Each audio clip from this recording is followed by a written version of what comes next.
We just finished off the Greek period, and we saw some of the big developments that took place there as Greek becomes the primary language and the office of the high priests really changes in nature. And now we are entering into the Roman period. And the Roman period is a very, very diverse period. I originally was thinking of like breaking it into two subsections because really the first 100 years, 70-ish years of Roman rule are quite different from what comes later, and the Roman Empire evolves and things change, as we will see. But before we get into it, let's take a brief aside and ask, how did the Romans end up in Judea in the first place?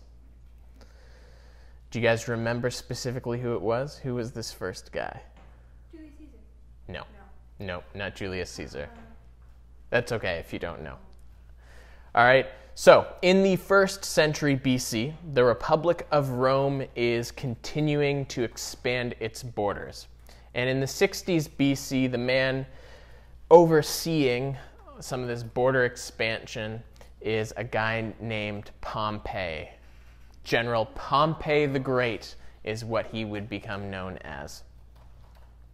And Pompey had previously been dealing with fighting pirates throughout the Mediterranean. Yeah.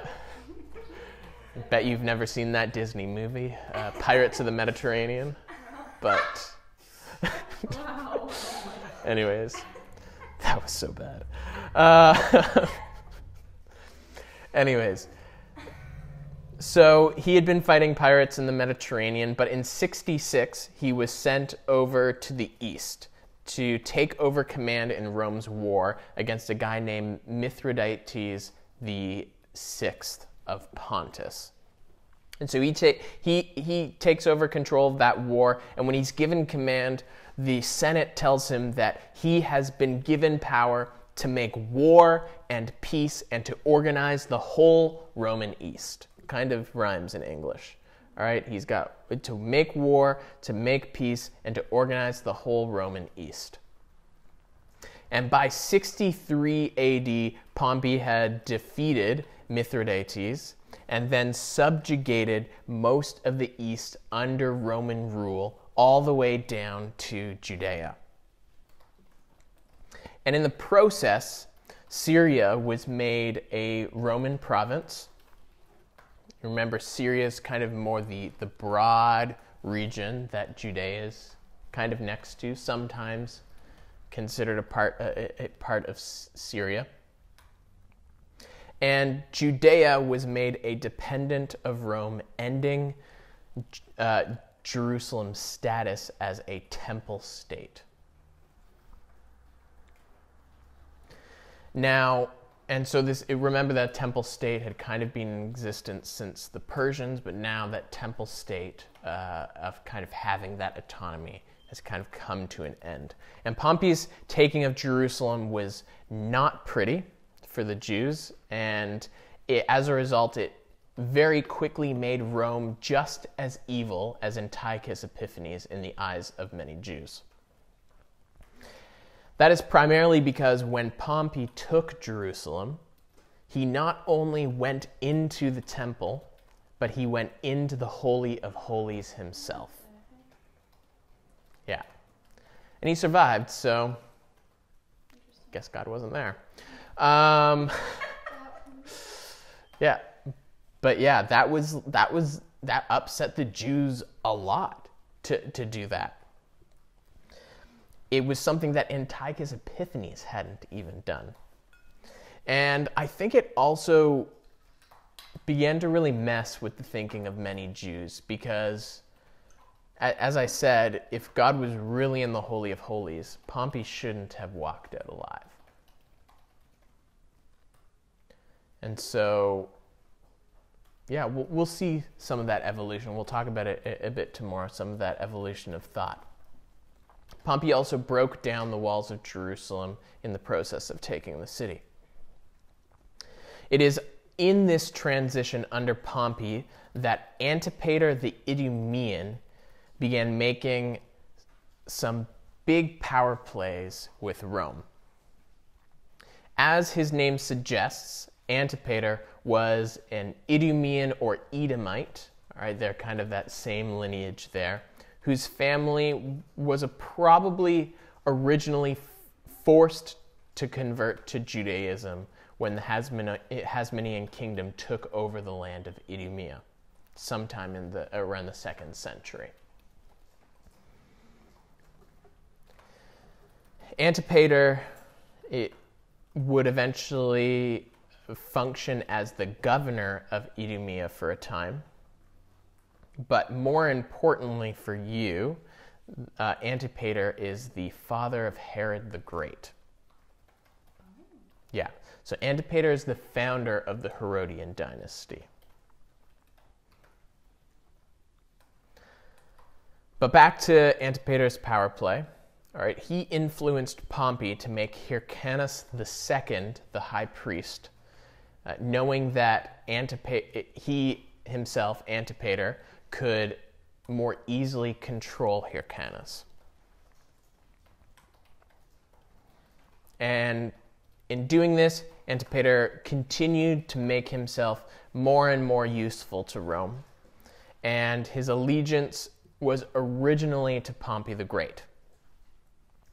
Now, to better understand how Antipater set up the Herodian dynasty, we do need to take a brief aside and talk about what is going on in Rome.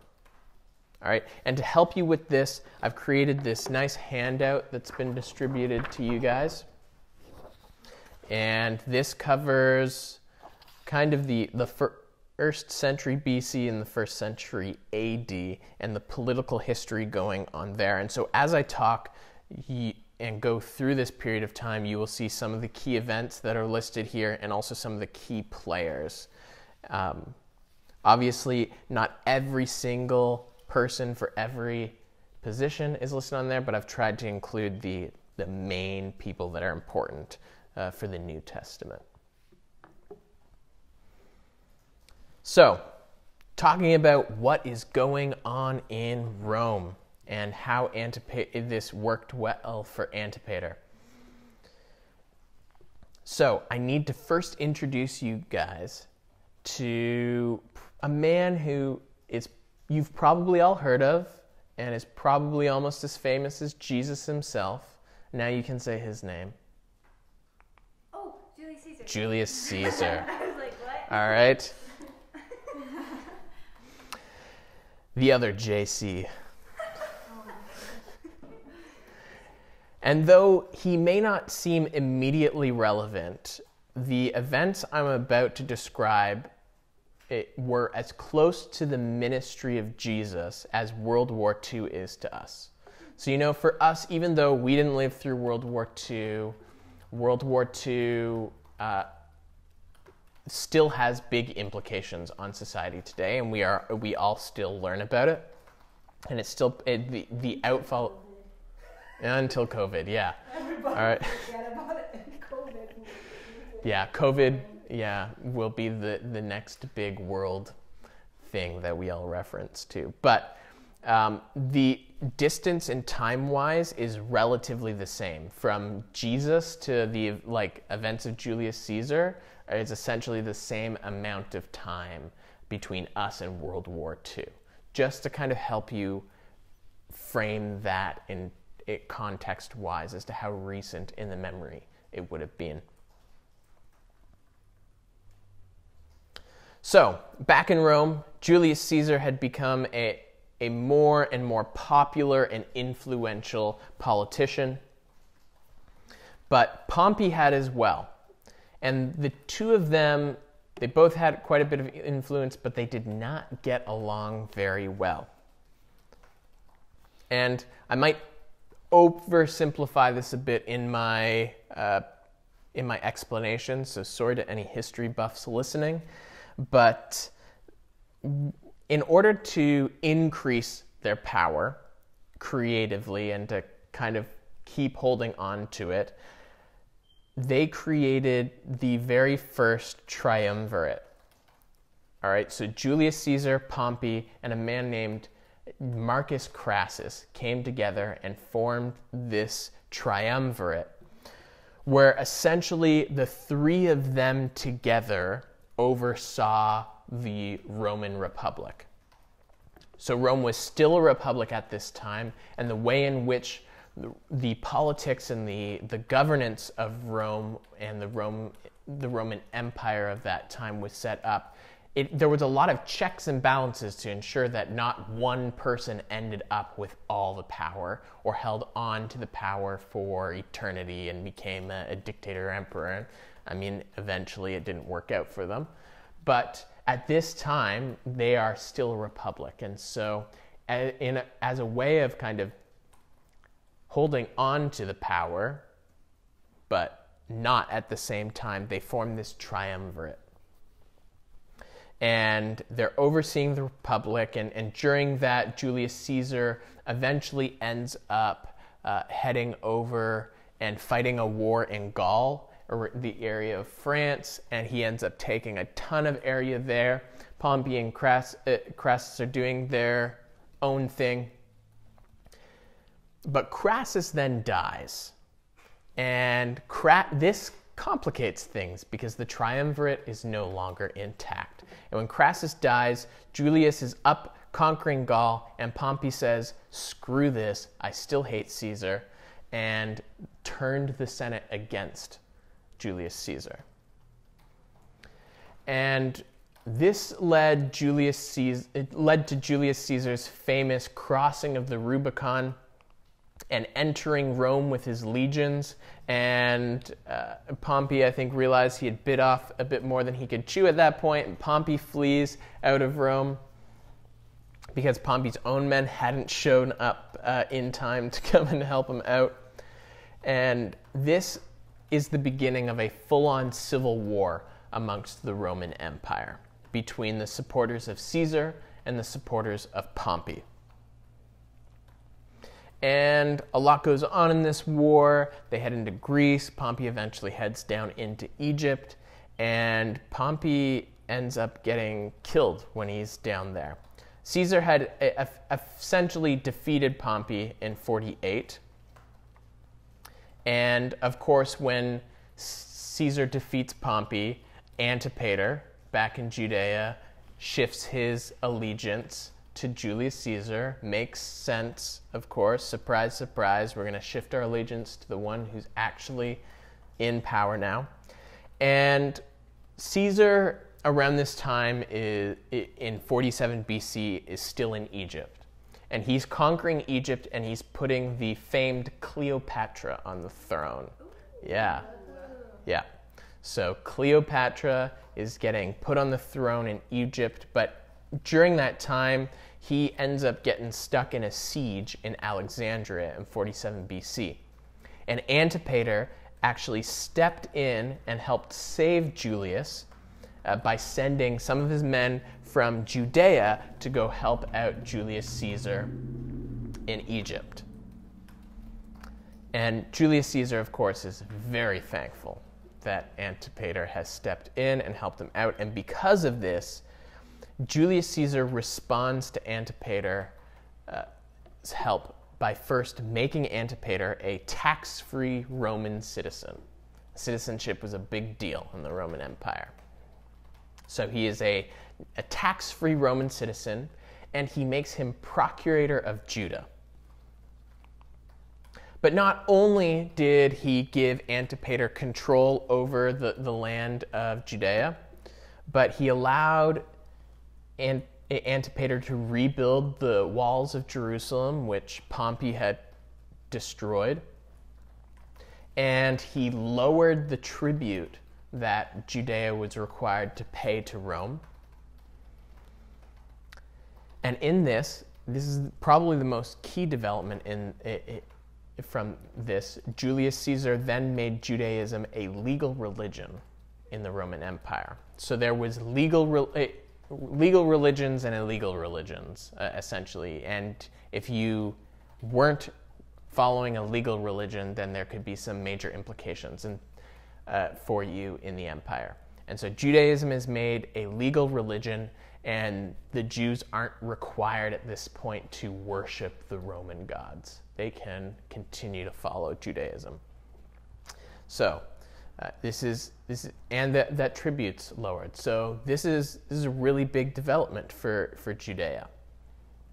And these concessions that Julius Caesar had made continued to play a big role in the time of the New Testament, and we'll see some more come along that also play a big factor as well. So Antipater continues as procurator of Judah until his death in 43 BC. And he dies in 43 BC, and in 42 AD, his two sons, Phasael and Herod, are made joint tetrarchs of Judea. In what year? In 42 BC. However, in 40 BC, there is a big Parthian uprising in Syria and Judea. And in the uprising, Phasael is killed and Herod escapes to Rome. So Herod runs off to Rome, and the Roman Senate at that time declares him the King of the Jews. Hear that title anywhere else? Yeah. So the Roman Senate declares Herod the Great King of the Jews, and then Herod returns to Judea and ends up reconquering Judea with Roman troops. He finished conquering Judea for Rome in roughly 37 BC, and it's around that time that his reign is typically considered to have started in 37 BC. And he starts off with this little area of Judea, but Herod the Great was a good ruler, and he got along really well with Rome. And so throughout his reign, Rome gave him more and more regions to oversee, such as when Octavian was confirmed. We'll get to him later, but Octavian gave him a bunch more land. But this ended up being the area and the territory that Herod the Great ruled over. Quite a big area. Now, before I discuss the big changes Herod brought, because Herod brought a lot of big and in some ways really good for the Jews it changes in Judea. But before I get to those big changes that Herod brought, I think it's important to briefly mention a very big change that happened in Rome near the beginning of Herod's reign. So, we last left Julius Caesar. He had defeated Pompey, kind of set up things in Egypt. And after that, he continued to accumulate more and more power. They had made him the dictator of Rome. And this was starting to really tick off some of the Senate as Julius Caesar got more and more power in the Senate. It seemed to be getting less in some ways. And so on the 15th of March, 44 BC, which today is also the 15th of March, so happy anniversary to the Ides of March. That's what they call it. It's the 2065th anniversary, fun fact. 256? Yeah, not an important detail. But, That's okay. Today is the anniversary of the Ides of March. And on the Ides of March, several members of the Senate approached Julius Caesar in a meeting and stabbed him to death. Yeah. So roughly 60 members of the Senate were involved in it. Whoa. Yeah. Out of the... Oh, no, There was quite a few in the Senate. I think there were 200 or 300. But, yeah. So roughly 60 members of the Senate come and stab Julius Caesar to death in the middle of a meeting. Yeah. And as often happens when a dictator dies, the transition of power was not very clean. This eventually led to another civil war between Octavian and Mark Antony and Cleopatra. So Mark Antony and Cleopatra were on the one side, and Octavian on the other, and Octavian was the adopted son of Julius Caesar. And Octavian eventually wins this war and uses his very strong political skills to become the very first emperor of Rome in 27 BC. And when he became the emperor of Rome, he took on the title of Caesar Augustus. Wait, what year was that? 27 BC. It's on your timelines as well. Yep. So, this is important because not only had the structure of Roman politics greatly changed, but Caesar Augustus brought about what was known as the Pax Romana. The Pax Romana translates to the Peace of Rome. The Pax Romana is a roughly 200-year period of time where the Roman Empire maintained a relative peace. And by that they mean that there was no civil wars. There were some rebellions and uprisings, but no full-on civil wars that took place during that time. And during this time, the Romans worked very, very hard to keep this peace, quashing any possible rebellion as quickly as they possibly could. We see some of the possible politics of the Pax Romana at play when Jesus is before Pilate in the Gospels. And we will see more effects of this Pax Romana as we go through the history. But overall, the Pax Romana worked very well for Rome, bringing a fair bit of stability and allowing them to continue expanding their borders. So Rome becoming an empire and the beginning of the Pax Romana were very important events which took place during the beginning of Herod the Great's reign. And they are very important events when it comes to the politics and the environment of the New Testament, especially when it comes to Jesus and this possible idea of a new messianic king and uprising taking place. That was something that did not agree well with Roman politics. So that takes place at the beginning of Herod the Great's reign. Let's take a moment to look at some of Herod's awesome achievements in Judea. So first, you'll remember that Herod was kind of a Jew, but also an Idumean. So the Jews didn't like him very much because of that. So in hopes of them liking him more and to further legitimate his rule, Herod the Great married the Hasmonean princess Miriam. So the Jews, many of them kind of recognized the Hasmonean dynasty, so he was hoping, well, if I marry a Hasmonean princess, maybe that will make me kind of your Hasmonean ruler. This did not work. It did not help. They still saw Herod kind of as a usurper and didn't think that he should be there. Herod was also a big builder, loved to build stuff. So this is an aqueduct that he had made that ran to Caesarea, still there today. So many of the things that Herod had built are still around today, and it's really cool to see. So this is the aqueduct. It surprises me how intact it still is, but it is. And then this aqueduct, as I said, ran to Caesarea. And Caesarea was this city on the coast. You'll see it plays a big role in the book of Acts. And this was kind of the Roman capital at the time. This is where the Roman governors would stay and the Roman leadership would stay in the area of Judea. And it had a very, very Roman environment. So this here is the horse racing track that they had there. So you'll see up on the right-hand side, you've got the stands that people would sit in. And then I think it's called a Circus Maximus. I could be wrong. That might be the name of only the one in Rome. I'd have to double check that. But yeah, this is where they'd race horses.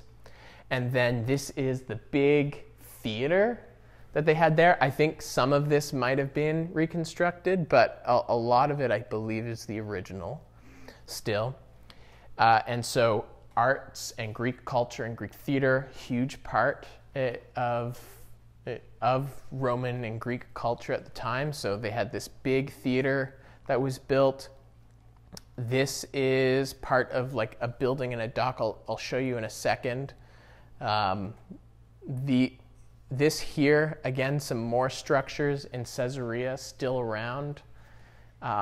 Loads and loads there. Here's a mosaic floor that still exists there.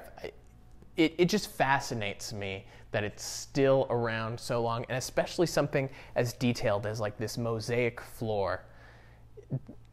Man, it just baffles me that it's been there for almost 2,000 years.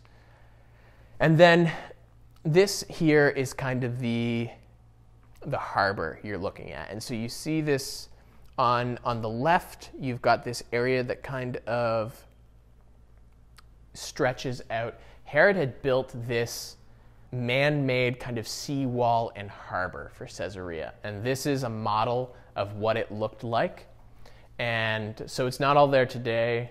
It's been some damage to it, obviously, but this is kind of what it looked like. And so this was a big center, not only for Greek culture in the area, but also probably for trade and for travel. So that's Caesarea, which Herod played a big role in setting up and forming. Herod also built a huge fortress in an area called Masada.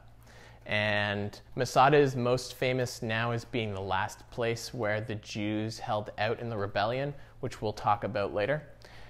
But still so much of Masada there. Here's some of the buildings that are way up on top of this mountain. All sorts of rich history there. I believe these were like the grain store areas.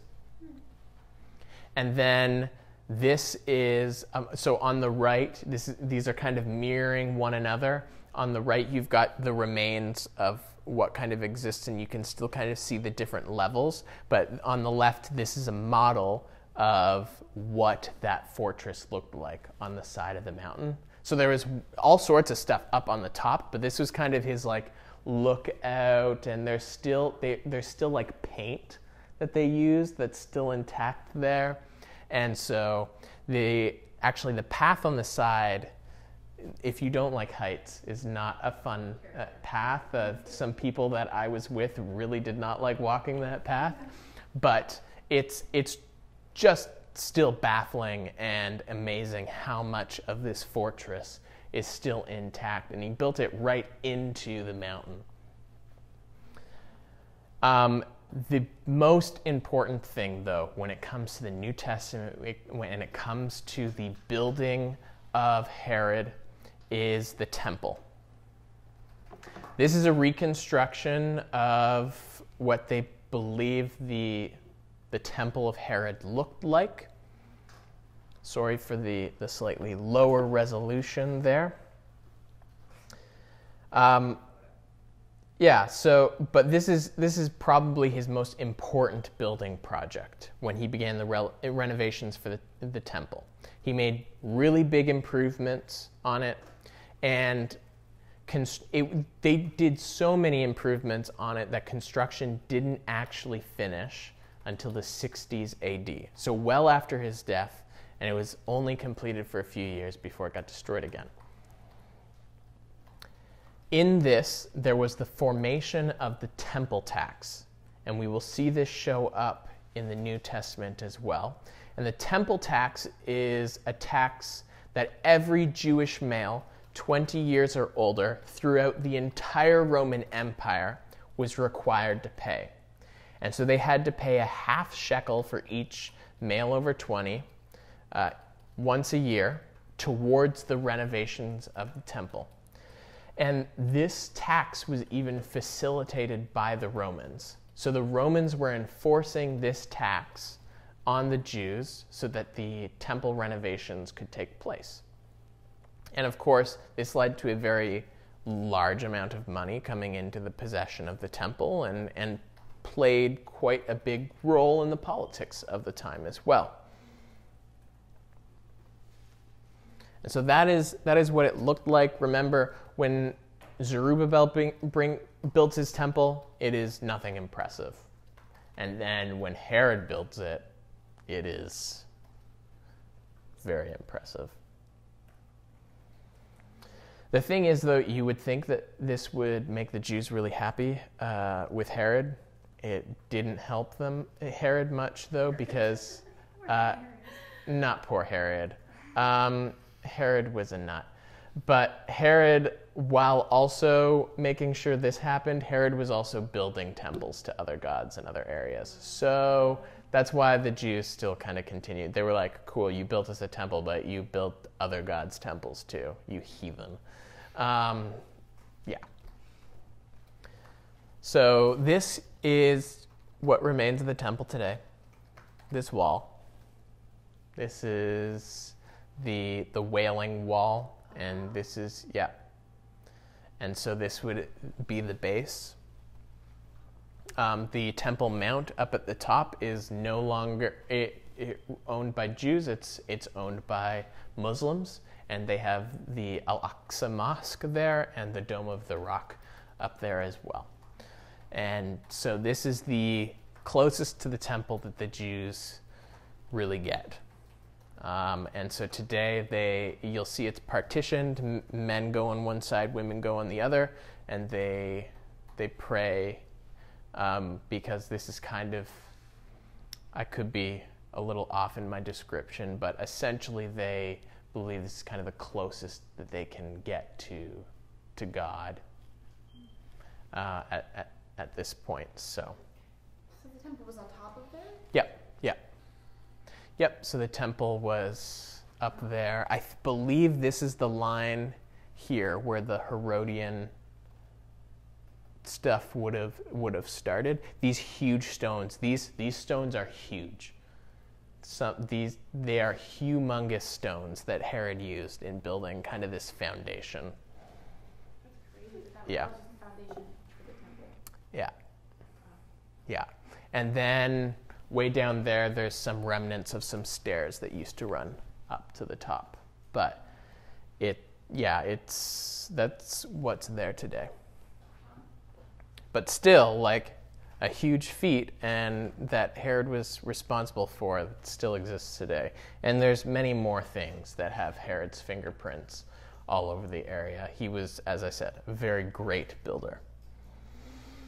Overall, Herod was very successful, but he was also a glutton for power and continually paranoid of people trying to usurp him. And as a result, he killed at least 3 of his own sons and a wife under suspicions of them trying to take over. So when we look to Matthew, for example, and we've got Herod the Great killing all those babies because he hears there's a new king of the Jews that has been born, it's completely within Herod's character for him to be doing something like that. Herod the Great ended up dying in 4 BC, and while his kingdom was being divided and power was transitioning, there were some revolts that broke out in Judea. And because there was no kind of official head of government in the area at that time, that meant the governor of Syria next door, up to the north, had to step in. And at the time, the governor of Syria was a man named Varus. And so Varus comes down to Judea, and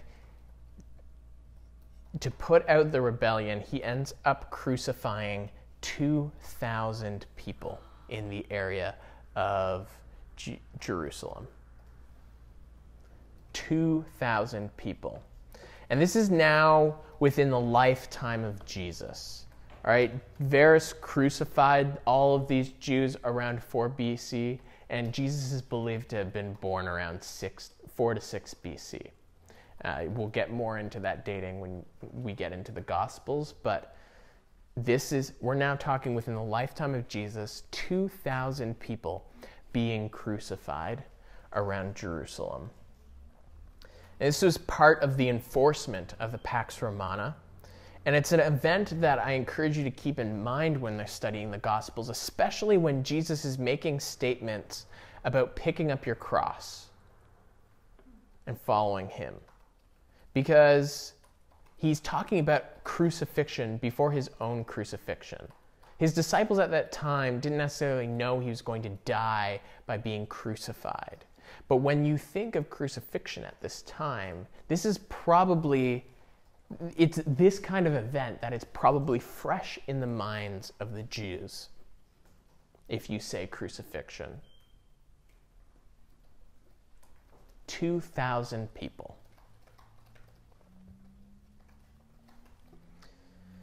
In the end, Herod the Great's kingdom ends up being predominantly divided amongst 3 of his sons, who become tetrarchs over their respective regions. Herod Antipas gets control over Galilee and Perea. Herod Philip gets control over Iturea and Trachonitis. And Herod Archelaus gets control over Judea. And you'll see on your timelines the respective periods of time that they ruled over, all of them starting in 4 BC. Herod Archelaus, though, was crazy. And we see this even in the Gospels. In Matthew 2:22, you'll probably remember that Joseph is afraid to go to Judea because of Herod Archelaus. And so he ends up going to Galilee instead. And Archelaus was so bad that in 6 AD, the Romans actually removed him from office. And so they remove Herod as a tetrarch over the area of Judea, and they make Judea into a Roman province, which would be ruled by a Roman governor or prefect appointed by the emperor. And this is a big change that takes place, and it's a really key change to remember when it comes to the politics surrounding Jesus' ministry and specifically his crucifixion. The Roman governor would have their headquarters in Caesarea, which we had just been looking at, but sometimes he would take residence in Jerusalem during festivals, because that's where most of the people would be, and he would be able to kind of have a better grip on the region if he was present in Jerusalem during that time. And that's what we see in Jesus' crucifixion. Pilate was the Roman governor prefect at the time, and so that is why Pilate is in Jerusalem at that time rather than hanging out in Caesarea where he would typically be. The Roman governor also held on to the high priest's vestments. Yeah, so they held on to the high priest gear, and then only around festivals would they release it to the high priests. They also had an auxiliary cohort of Roman soldiers. They did not have a full legion of soldiers. If they needed a legion of soldiers, those were all the way up in Syria. But as for Judea, they only had a small cohort of Roman soldiers. And because part of that was because Syria, even though Syria was also kind of a province and kind of on the same level, the governor of Syria tended to look over and keep an eye out on the governor of Judea, or prefect procurator. To help you out, I've created this little chart just so you can kind of understand the power structure and dynamic that was existing at this time. So ultimately, all power belonged to the Roman emperor, often Rome. And the Roman emperor would appoint the governors of Syria and Judea. And even though Syria and Judea are both Roman provinces, Syria is the one really kind of in control of the area.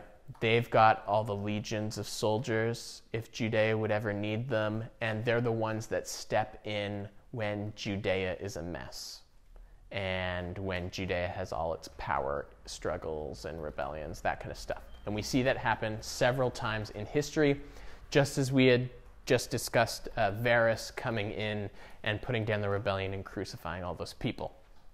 Then you had the governor of Judea, and as I said, Pilate was an example of that. We'll also see Felix and Festus show up in the book of Acts. And then under the governor of Judea, you then had the high priest and the Sanhedrin who kind of oversaw Jerusalem and all the religious things going on. They looked after quite a few matters of governance, but one of the key things, they could do several levels of discipline, but the high priests were not, and the Sanhedrin were not allowed to execute people.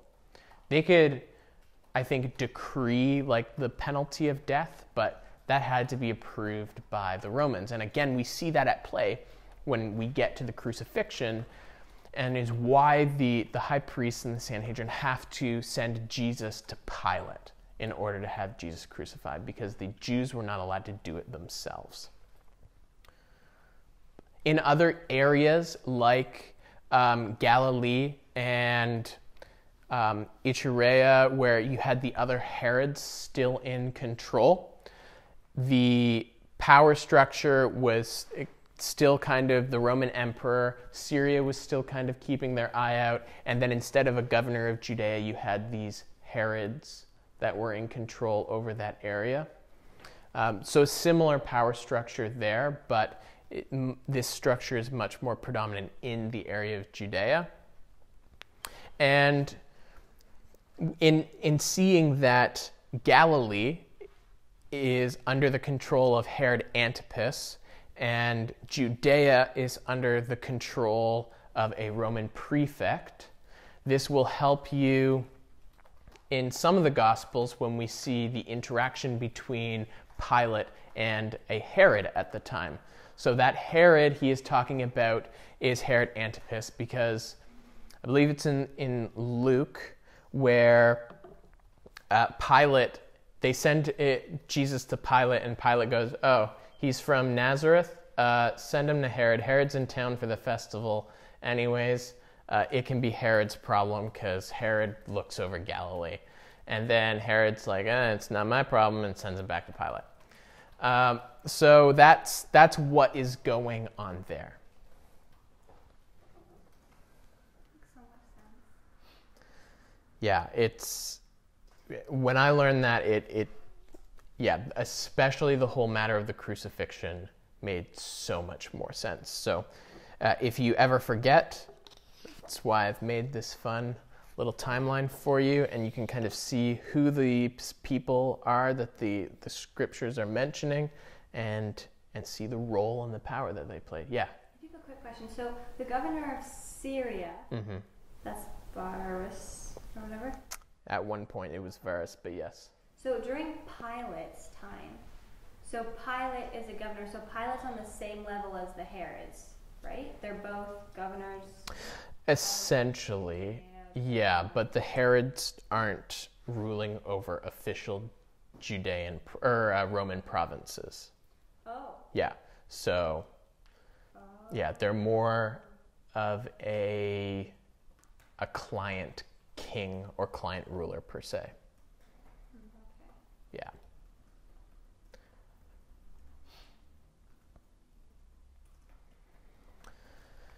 Pilate, though, speaking of Pilate, I'm just going to say Pilate was a jerk. Pilate did not get along well with the Jews.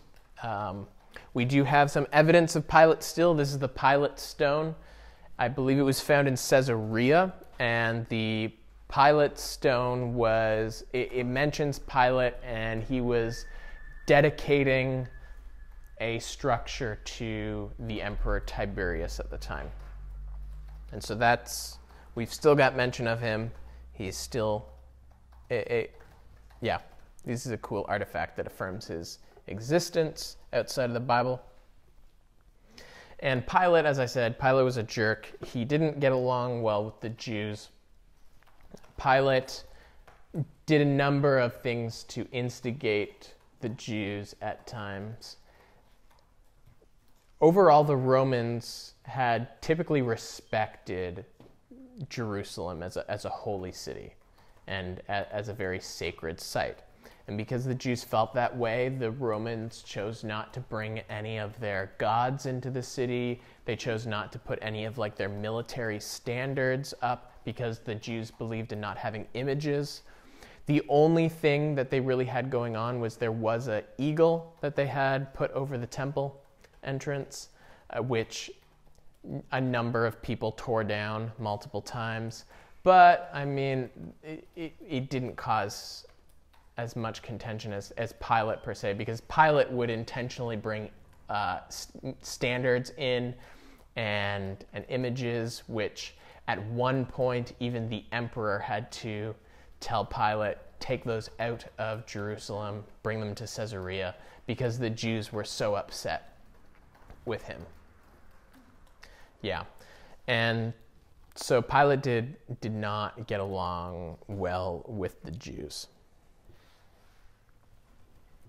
Another fun artifact, while we're in this period of time, this is the Caiaphas ossuary. So the Jews, they didn't just bury people. What would happen, you'd put someone in a tomb, you'd let them rot for a while. Once they were just bones, you'd come collect the bones, put them in a box. Much easier storage, if you're just collecting or burying a little box of bones than the whole body. So, and they would collect these bones and keep them in what's called an ossuary. And in excavations, they found the ossuary of the high priest Caiaphas. And so we got his bones. Actually, I don't know if they have the bones. It might just be the box. But anyways, they found it. So this is the political environment that the Gospels find themselves in. And though this may seem to some like a very rough situation for the Jews, the Romans in charge were a good thing for the gospel. There are several things that the Romans contributed which made it the perfect time for Jesus and really helped with this spread of the gospel. And part of it was Tiberius was emperor at this time. Tiberius, from what I understand, didn't do much. He kind of just stayed in his vacation home. So he wasn't super involved. And so as a result, some of this, Jesus didn't get as much attention in that sense from the emperor. Then there's the matter that Judaism is a legal religion. This is a huge thing, that the Judaism is a legal religion, and we will see this really come into question when Christianity enters the scene as to, okay, is Christianity an offshoot of Judaism, or is it its own illegal religion? Yeah. There's the fact that Rome is facilitating a Jewish temple tax, and this is really beneficial for the priestly class in Jerusalem. There's the fact that all roads lead to Rome. When Rome conquered and Rome took over, Rome ensured that roads were built. Really nice roads were built. Some areas of the world, those roads still exist that the Romans built. And so you could travel really easily, not only because they had built all these roads, but they had made sea travel safe. They had eliminated piracy in the Mediterranean. Yeah. And so sea travel was much safer, and the world and the empire had become connected in a way that it had never been before. And this you will see, will become very important for the spread of the gospel And there's some other things with the culture that we will discuss tomorrow, which also played a huge role in combination with this. But this is the political environment and the political history in the time of Jesus. Now, I'm not going to stop there, though, because although we have entered the time period of Jesus' life and the time period of the Gospels, the Gospels and much of the New Testament were actually written a few decades after the ascension of Jesus Christ. Because at first, the Gospel was spread mainly by word of mouth, and because they were still a very oral culture at that time. And it wasn't until the apostles were starting to die that the Gospels were written in order to ensure that the traditions of the Gospel were preserved and that their message was preserved. And we will get more into the specifics of those backgrounds as we study each of those books. And the epistles are different. The epistles, actually, many of them were written before the Gospels. And we'll see the role they played predominantly in discipleship. But because the original readers of the New Testament, of the Gospels and the epistles, were living in a time after Jesus, we want to understand that period of time after Jesus as well. And so to better understand the New Testament, we are going to study some of that immediate history after Jesus' ascension. One particular event which we will get to is the destruction of Jerusalem in 70 AD, which Jesus himself in the Gospels is going to predict will take place. And so even in understanding the Gospels, it's really helpful for us to understand that as well. But before we get into that, I'm going to quickly fill in the gap for you guys about what went down in between Jesus' ascension and the fall of Jerusalem in 70 AD. And some of this we will cover a bit more in depth when we study Acts and different epistles, but let's do a bit of an overview. So,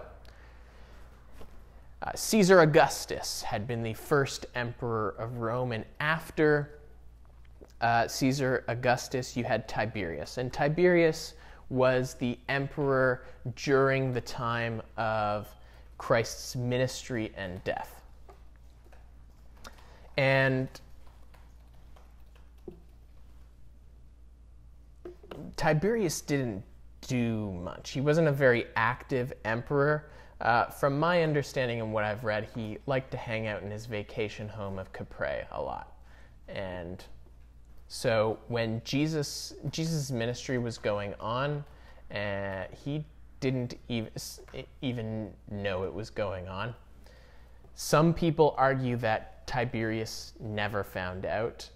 Other people argue that he did later find out. So there's differing opinions on that. But either way, Tiberius, kind of doing his own thing, didn't play a huge role in the events of Jesus, even though he was alive during them.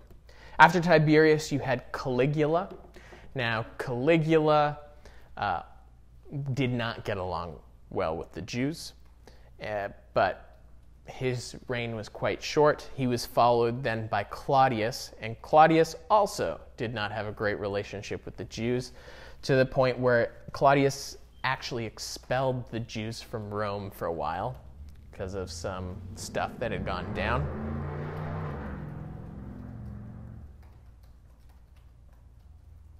And it is during the reign of Claudius that Herod Agrippa became the governor of sorts over the area of Judea. And Herod Agrippa had been given all the land that his grandfather Herod the Great had had. So there was no longer 3 Herods over different areas. But he was fulfilling the role of the Roman governor or procurator at that time. And it's under Herod Agrippa that there began a persecution of the church that we see in the book of Acts. And he's the Herod that kills James, the son of Zebedee. And is also the Herod that dies in the book of Acts. So he also did not get along. Well, he kind of got along with the Jews, but he definitely did not get along with the church. After the reign of Claudius, we're then introduced to a very important emperor when it comes to our understanding of the New Testament, and this is Emperor Nero. Nero was a nut. Nero was known as the Performer. That was his nickname. He was a very charismatic leader, actually. His reign actually started off pretty good. He loved putting a show on for people. He came to the power at the age of 16 because who wouldn't want to put a 16-year-old in charge of an empire? He was raised by a single mother, though, who controlled much of his rule until he was 21. Nero would eventually murder his own mother when she disapproved of his love interests. And Nero had a number of wives. He even killed one of his wives. I believe there's a story where he kicked one of them while they were pregnant too. Yeah, he was not a nice guy. After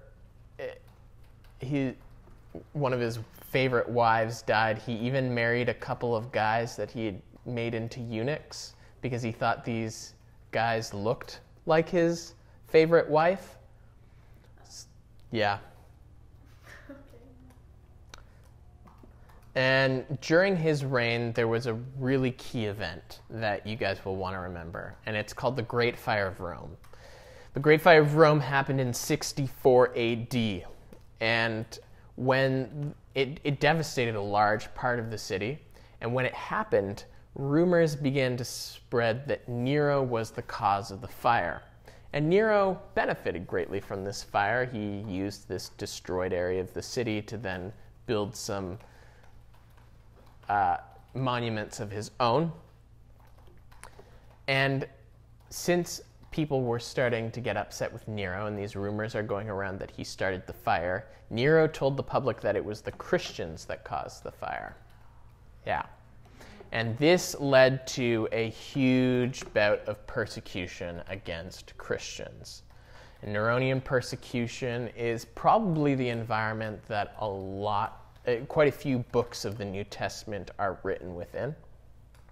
And we'll probably talk about this more, both with Mark and some of the other epistles. This painting here is a depiction of that persecution.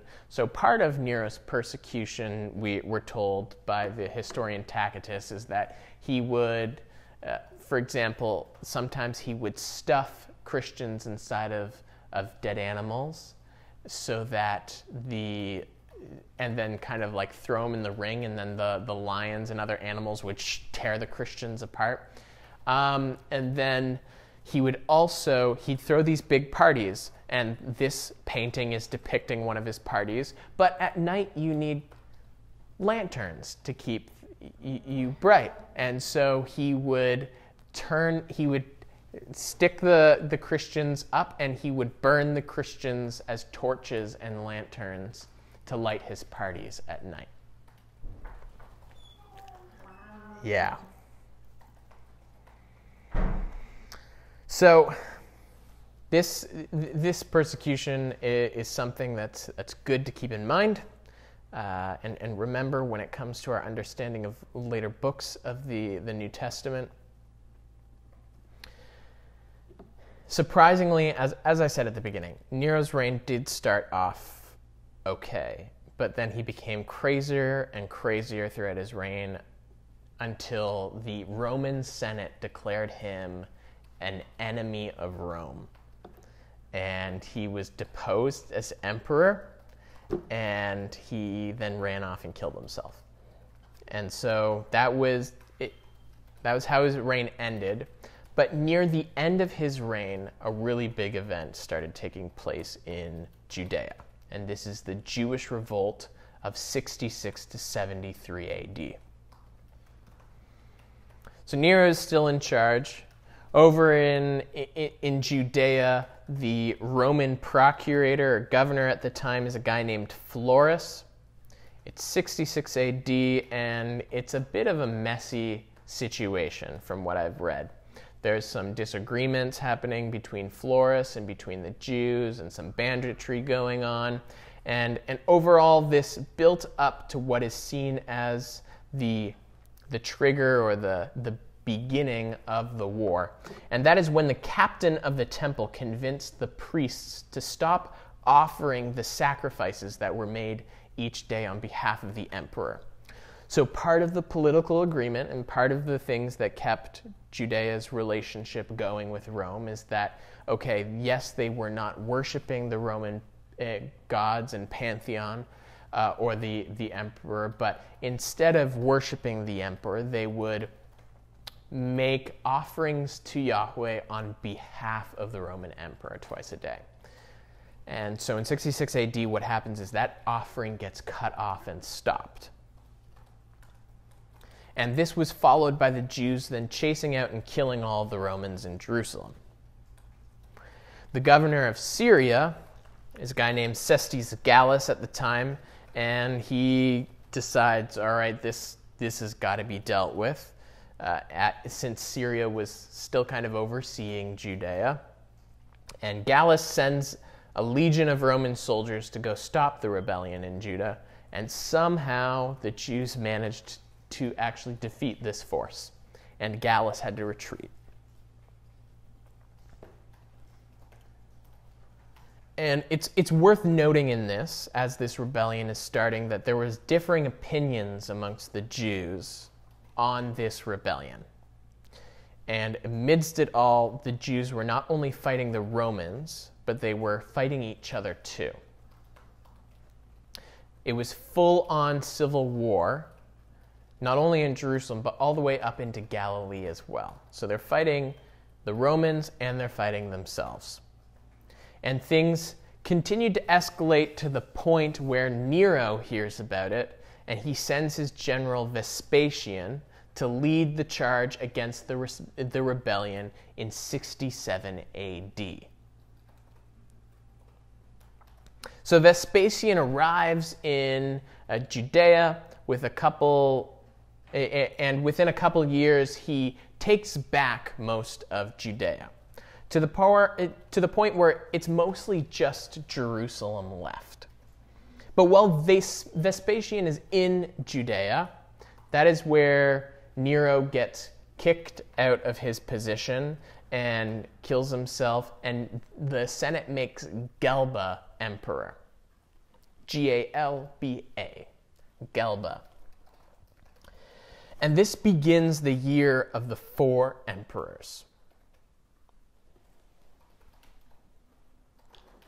The year of the 4 emperors, we see 4 emperors all on the throne of Rome at the time. So as I said, Nero gets booted out by the Senate, and they choose this guy named Galba. But Galba didn't last very long, and Galba gets taken out, and a guy named Otho then becomes the next emperor. And then he is quickly followed by a guy named Vitellius. And amidst all this, Vespasian would eventually come over, and he would become emperor as well. How that happens is Vespasian hears about all of this going down, and he decides, I think I'd be better at this. He had also received a prophecy by a guy named Josephus, who was a Jew who had been captured by him. And Josephus had predicted that Vespasian would become emperor. And Vespasian is declared emperor by all the army out there in the east while he's in Caesarea. And what he does is he leaves his son Titus in Judea to look after this assault and rebellion going on amongst the Jews. And so Vespasian heads off, and Vespasian becomes emperor.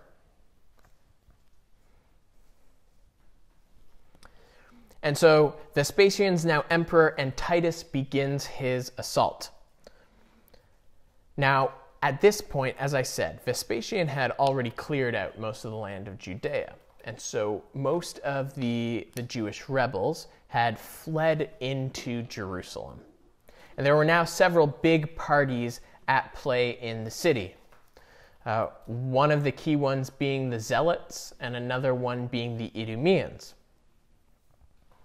John of Giscala, which we talked a little bit about in Daniel, and he will probably come up a few more times as we talk about this event. He's a key player. John of Giscala was in charge of a group that ended up taking over the temple. So he and his army goes in, they take over the temple, and they at one point also melt down the temple vessels. And it is full-on civil war inside the cities. At this point, it's almost like Rome doesn't even need to attack them, because the Jews are all killing each other inside of the city. And in the process of all this fighting, they managed to burn up most of their grain stores. And it is around this time, after they just finished burning up their grain store, that Rome begins a proper siege of Jerusalem. And food begins to get pretty scarce, and people begin to get pretty desperate.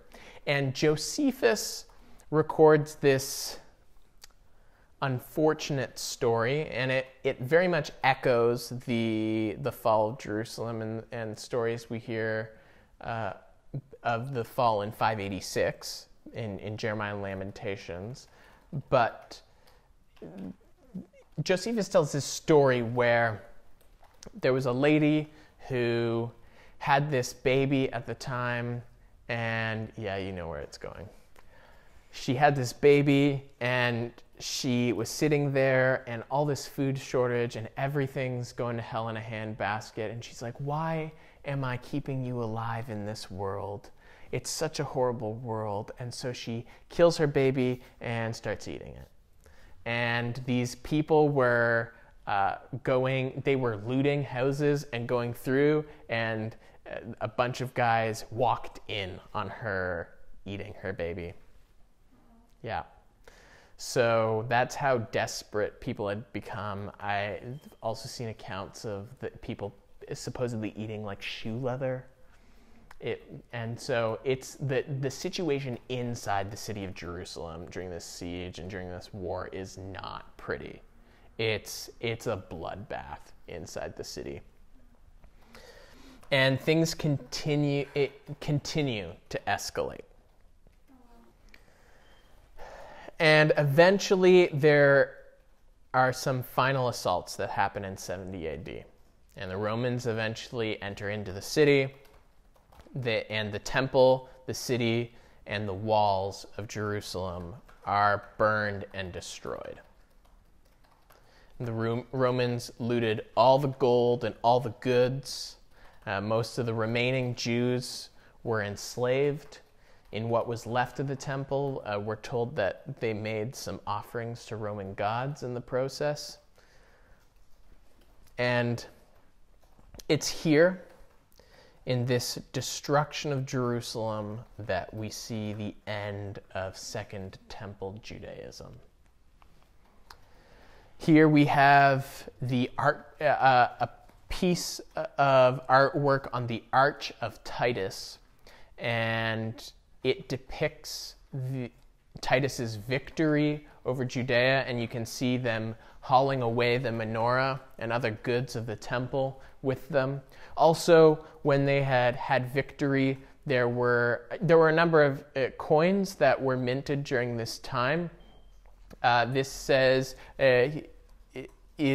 Judea capta, Judea captured. That coin was minted in approximately 71 AD, and then under Vespasian, and a little later there'd be another one.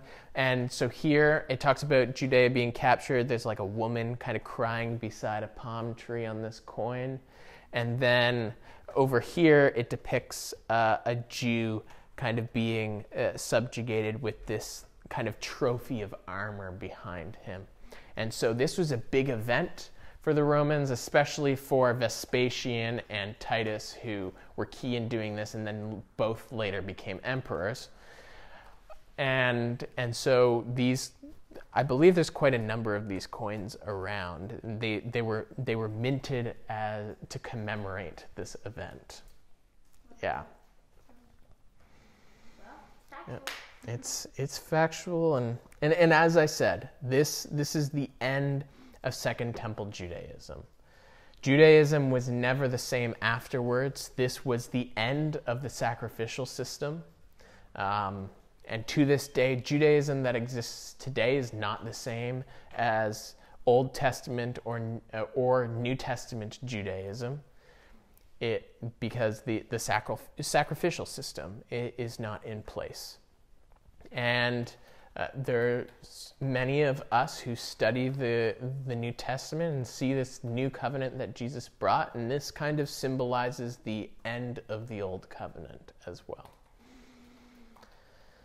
And so that is the political history from Cyrus to Vespasian.